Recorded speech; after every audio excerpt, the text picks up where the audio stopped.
الرحمن الرحيم سيدا كلجين لا سoctaan dhamaan caalamka waxa uu maanta dagaal ballaaran kula jira caabuqa corona iyo cudurka ka dhasha ee loo yaqaan COVID-19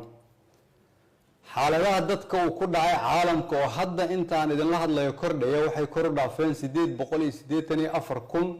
oo qof usbuucii ugu dambeeyay waxa laba jibaarmay tirada dadka cudurkan qaba waana ay sii kordhaysaa maalin walba waxa u dhintay in ka badan 44,000 oo qof waxa la il daran oo la jiifa 33,000 oo qof oo waliba garaab u ah in badan oo kamida bukaankaas iyo dadka ku dhintayba waxa ay ka soo jeedaan dalalka caalamka ugu horumarsan dhaqaale ahaan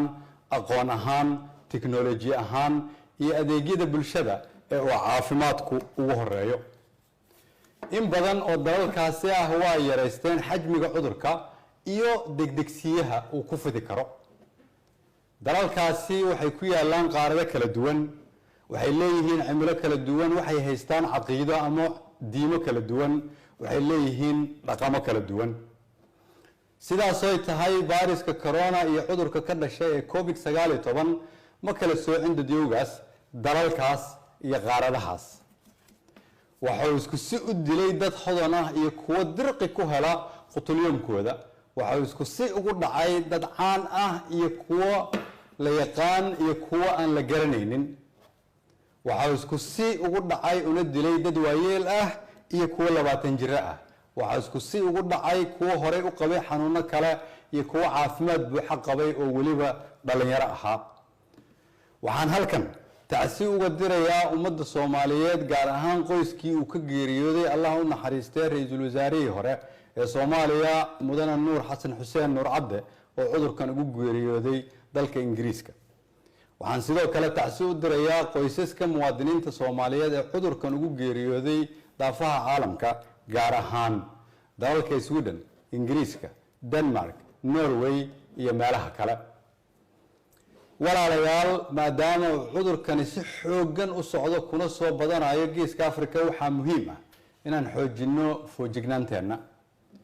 waa inaan aqbalnaa inaan ku jirno xaaladan caadi ahayn oo aan garwaaqsanaa in cudurkani dhab yahay sidaas daraadeed waa inaan muujinaa foojignaan dheeri ah si aan dadkeena u badbaadino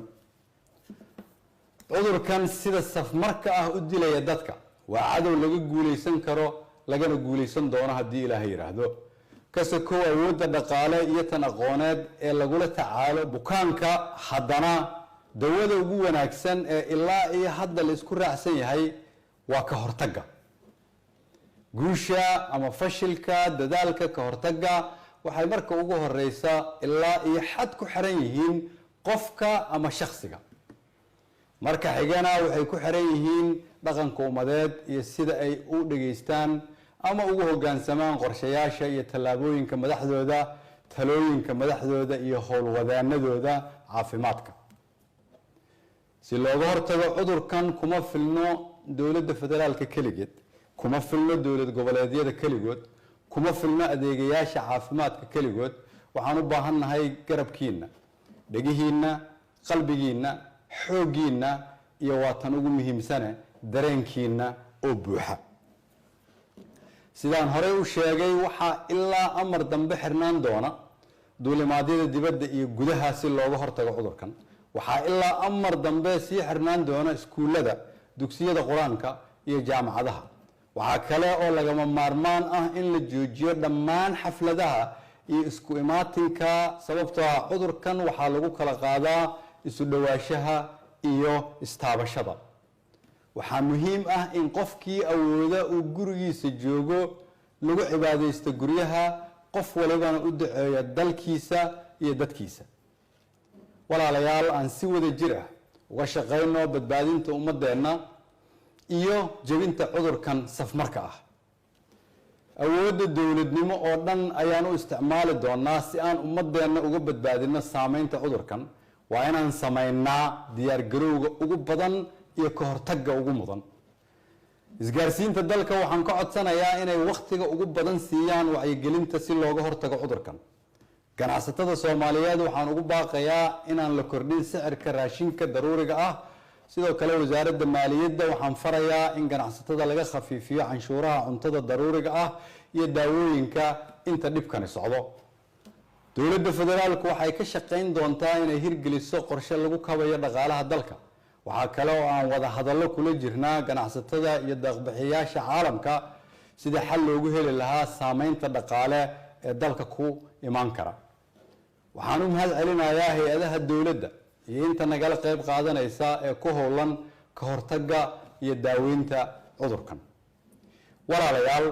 dhakhaatiirta adduunka iyo kuwa dalkeennuba waxay noo sheegayaan in cudurkani halis yahay, dilaa yahay, ayna waajib tahay inaan kulligeen nafteenna iyo nafta walaalaheenba ka badbaadino. fadlan